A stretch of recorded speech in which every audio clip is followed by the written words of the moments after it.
Saya dari awal sudah menyatakan banyak tulisan saya tentang tidak persetujuan saya untuk pembangunan kereta cepat karena terlalu mahal. Kemudian juga yang mau naik siapa? Karena kosnya pasti mahal kecuali nanti disubsidi. Yang itu menyalahi Perpres 107 waktu itu. Nah, lalu saya terus media mengikuti saya dan seterusnya. Lalu saya dipanggil Pak Presiden 16 Mei 2016. Saya tanya pada Pak Presiden, sebetulnya ini ide siapa sih? Kok seperti ini? Jawaban Pak Presiden, itu ide saya, Mas. Karena untuk menjadi bangsa yang besar, kita harus mempunyai teknologi tinggi. Dan saya memilih kereta cepat karena dibantu Cina, itu waktu saya diajak naik kereta oleh Xi Jinping, ini enak sekali dan Cina mau bantu. Saya bilang, oke Pak, tetapi kosnya mahal sekali. Enggak, tenang saja. Tidak apa-apa, bisa kita biayai. Ya sudah, saya sudah sampaikan kemungkinan-kemungkinan yang sekarang terjadi. Jadi kalau sekarang berkomentar lagi, ya saya sudah sampaikan langsung pada Pak Presiden dan ini sekarang terjadi. Nah ini belum apa-apa. Yang nanti saya khawatirkan, ketika operation maintenance kereta ini sudah jadi, itu juga sangat tinggi. Lalu yang mau naik siapa? Karena jurusannya hanya dari Halim sampai Padalarang, tidak lagi sampai Bandung. Tidak berhenti di Kerawang, tidak berhenti di Walini.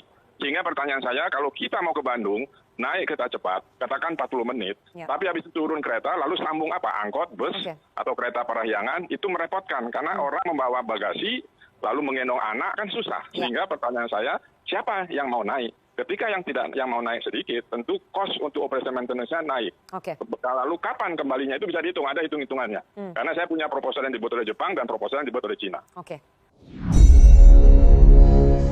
Pejabat negara yang selalu menjadi kepercayaan pemimpin populer, ya dia lagi, ternyata sekarang tugasnya ditambah untuk menyelesaikan proyek kereta cepat Bandung-Jakarta. Triliunan anggarannya untuk membangun dengan harga lebih mahal daripada membangun kereta Beijing-Shanghai yang berbatu, bergunung yang terjal secara harga per kilometernya. Membangunnya di saat negara lagi miskin lagi, tak beruang, ditambah ekonomi rakyat bawah Senin Kemis. Sementara pejabatnya hanya peduli pada maunya oligarki. Jadinya membangun jaringan kereta cepat itu harus, sekali lagi harus, dan pastinya pakai hutang. Lalu dengan hutang yang kelewat besar tersebut, apa balik nilai ekonomis dengan banyaknya komuter orang yang pakai transportasi kereta cepat tadi? Pertanyaan berikutnya, apa sih urgensinya membangun proyek mercusuar seperti begitu? Proyek itu kalau kita bandingkan dengan uang yang sama buat beli kapal nelayan misalnya, nelayannya kaya, rakyat dapat makan sehat ikan, perompak hasil kekayaan laut Indonesia, kapal-kapal asing terusir, Indonesia nelayannya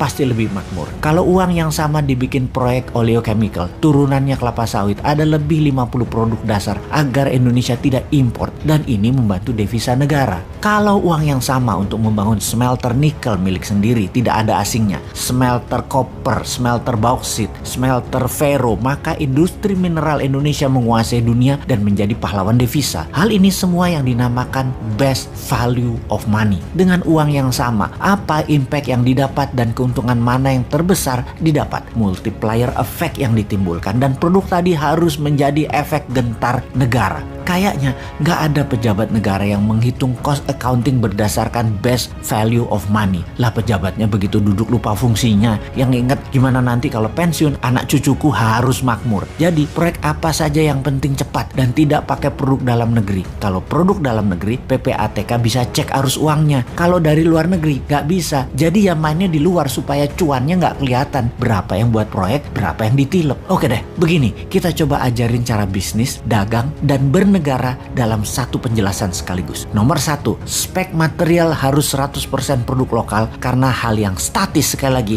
harus produk lokal. Mending Krakatau Steel yang buat relnya karena sisanya seperti bantalan dan jaringan-jaringannya yang statis dan elektrik lokal bisa. Tentunya dengan bimbingan yang memiliki lokomotif penarik gerbongnya. Lalu gerbongnya buatan Madiun PT Inka. Jadi hanya lokomotif dan teknologi high speed train yang dibutuhkan dari pihak asing yang ternyata tidak lebih 20% nilai proyek. Ingat, filosofinya kereta cepat atau alat transportasi massal adalah memudahkan perpindahan manusia dari tempat tinggalnya ke wilayah produktif lainnya. Dalam jarak Jakarta-Bandung, ada 3 pemberhentian baru. Jangan yang punya oligarki seperti grup Lipo, Mekarta, Sinarmas pemberhentiannya. Harus lahan baru milik BUMN yang akan dibangun 1 juta tempat tinggal murah, cicilan tanpa bunga yang dibangun low rise apartemen, high rise apartemen, dan land house yang lengkap dengan sekolah, pasar, rumah sakit, market di setiap wilayah. Murahnya lahan, bangunan murah karena tanpa bunga akan memindahkan 1 juta manusia ke wilayah tempat tinggal baru yang bukan milik oligarki Dracula penyedot hak rakyat dan oligarki perubah peraturan pemerintah sesuai dengan maunya dan keuntungan mereka yang akan meningkatkan keuntungan mereka untuk menjadi sponsor politikus. Profit margin penjualan properti tadi akan menjadi pengurang nilai investasi dan penurun harga ongkos biaya kereta api tadi. Itu baru namanya game changing. Wis, ngono wae sarannya.